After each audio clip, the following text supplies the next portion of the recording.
ယခုနောက်ပိုင်း social media ခေတ်ရောက်လာတော့ Facebook media ကနေပြီးတော့အမြဲတမ်း post တွေတက်အစ္စလာမ်ဘာသာရေးဆိုင်ရာ post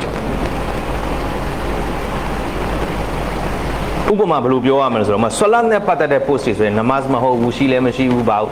ကာဘာကျောင်းတော်လည်းမဟုတ်တော့ဘူး CMT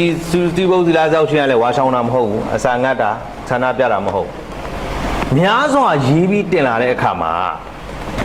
ဘာတွေ့ရလဲဆိုတော့အဲ့ဒီလူတွေအားလုံးကိုပရိသတ်မြန်မာတနိုင်ငံလုံးမှာမြန်မာမွတ်စလင်ပရိသတ်တွေက9ကိုလို့တတ်မှတ်ပလိုက်ဒါ9ကိုဆွလတ်မရှိဘူးနမတ်မရှိ9ကိုလဲဆောင်းစရာအဲ့ဒါ9ကို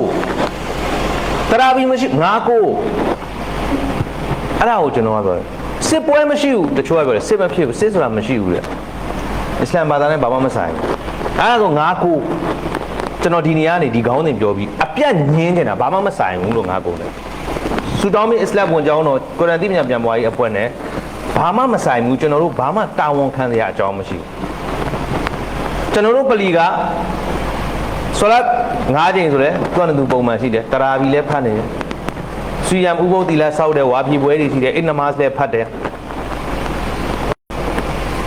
ဆိုတော့အပြစ်မှာအုပ်ရောရောကြောက်ရောဝီရောဒီဖြစ်စရာ post တွေကကျွန်တော်တို့ Islam ဆူတောင်းမြေဝက်စလမ်ဝကြောင်းတော်နဲ့တာဝန်